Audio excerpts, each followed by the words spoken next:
आपको कुर्बानियां देनी पड़ेगी, कीमतें अदा करनी पड़ेगी।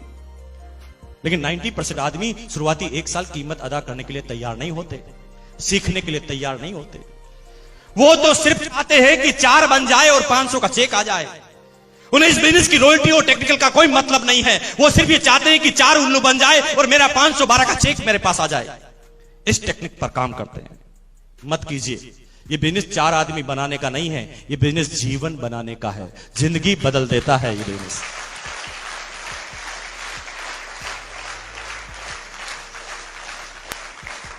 लेकिन शुरुआती 1 साल आपको कीमतें अदा करनी पड़ेगी। आज जो आप 10,000 और 20,000 रुपए पर मंथ कमाते हैं ना, तो मैं आपको बता दूं, आपको याद दिला दूं कि 15 साल तो आपने पढ़ाई की है, एजुकेशन ली है, आपने फीस भरी है, स्कूल में गए हैं, कॉलेज में गए हैं, किताबें खरीदी है, उसके बाद आपने ट्यूशन फीस दी है और सारी कीमतें अदा करने के बाद आज 10,000 और 15,000 के आदमी आप बने हैं। लेकिन वहां पर 15 साल की एजुकेशन आपने ली है, 15 साल आपने कीमतें अदा की है। लेकिन ये ऐसा बिजनेस है जो सिर्फ 1 साल कीमत मांगता है। 1 साल तक रेगुलर मीटिंग में आना, इस क्लासों में आना, सीखना। 1 साल तक लगातार किताबें, टेप्स, बुक्स। 1 साल तक लगातार ऑफलाइन काउंसलिंग। इन तीनों चीजों को मिलाते हैं तो बनता है सिस्टम। और जब 1 साल के साथ हम सिस्टम में लग जाते हैं तो 1 साल जब हम कीमतें चुकाते हैं, कीमतें कौन सी? कीमतें बहुत सारी। हमारे घर में हम एडजस्टमेंट करते हैं। 100 रुपए हमारे बजट से निकालकर हम सेमिनार और टेप पे खर्च करते हैं, पहली कीमत। दूसरी कीमत, हमारे घर पर साला आता है और हमें मीटिंग में आना पड़ता है, दूसरी कीमत। हमारे रिश्तेदार के घर में शादी है और हमें फंक्शन अटेंड करना पड़ता हो, तीसरी कीमत। 1 साल तक वो कीमतें चुका देते हैं तो 1 साल बाद ये बिजनेस चाइनीज बम्बू की तरफ बढ़ता है। क्योंकि शुरुआती 1 साल कीमतें अदा करने की वजह से धीरे धीरे आप अपने अंदर इतने निपुण होने लगते हैं कि आप अपने आप खुद अपने आप को बेताज बादशाह बना देते हैं। क्योंकि आपके पास इतना सारा नॉलेज हो जाता है, इतना सारा खजाना होता है कि 1 साल के बाद आपका बिजनेस चाइनीज बम्बू की तरफ बढ़ता है। मिस्टर सतीश पंडित ने चाइनीज बम्बू के बारे में बताया था कि चाइनीज बम्बू को जब जमीन में लगाया जाता है तो शुरू के 30 सप्ताह में वो जमीन से सिर्फ 1.5 फीट की ऊंचाई तक आता है। उसकी प्रोग्रेस जमीन से ऊपर नहीं होती, जमीन से नीचे की तरफ होती है। जिस समय दुनिया के सारे पेड़ ऊपर की तरफ बढ़ते हैं, उस समय वो जमीन के नीचे की तरफ बढ़ता है। उसकी जड़ें मजबूत होती है, उसका फाउंडेशन, उसका आधार मजबूत होता है। जब शुरुआती 1 साल उसकी प्रोग्रेस जमीन के अंदर हो जाती है तो 30 सप्ताह तक 1.5 फीट, लेकिन 30 सप्ताह तक जब वो कीमतें अदा कर लेता है तो अगले 7 सप्ताह 7 वीक के अंदर वो पौधा 1.5 फीट से 80 फीट ऊपर जाता है।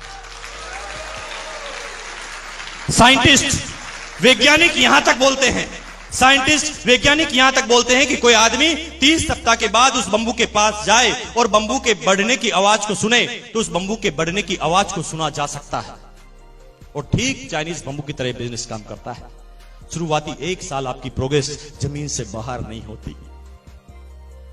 शुरुआती 1 साल आपके बड़े रिजल्ट नहीं होते। ये बात आपको नहीं लगती तो मैं अभी आपको पूरी बात बता देता हूं। संजीव जी खड़े हो जाइए। कितना समय हो गया बिजनेस करते हुए आपको? 3 साल।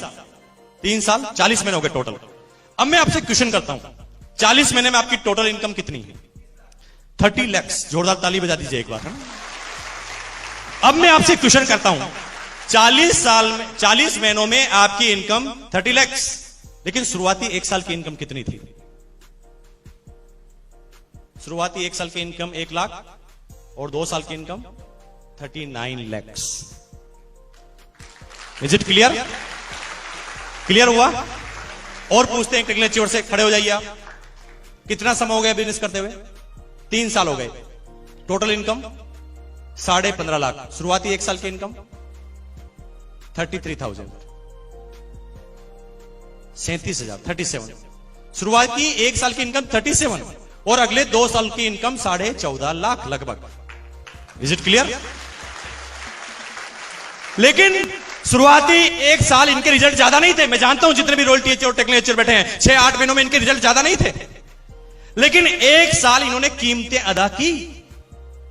वो कीमतें अदा की जो इनके समाज में, जो इनके मिलने वाले में, जो इनके दोस्तों में कोई भी अदा करने के लिए तैयार नहीं था। इन्होंने उस समय बिजनेस चालू किया, इनकी बात सुनने के लिए कोई तैयार नहीं था। इनकी बात को सुनते ही इन्हें मना कर दिया जाता था, इन्हें गिराने के लिए छोड़ दिया जाता था। ये गिर जाते थे लेकिन अपने कमिटमेंट के जरिए वापस खड़े हो जाते थे। इन्हें बार बार गिराया जाता था, वो बार बार खड़े हो जाते थे।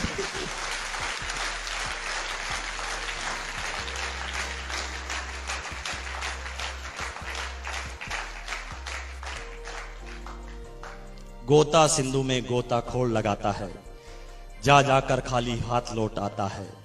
मिलते न सहजी मोती गहरे पानी में, बढ़ता धूना उत्साह इसी हैरानी में।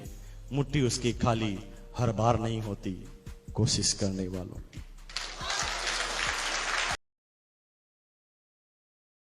हम कमिटमेंट के साथ गुजार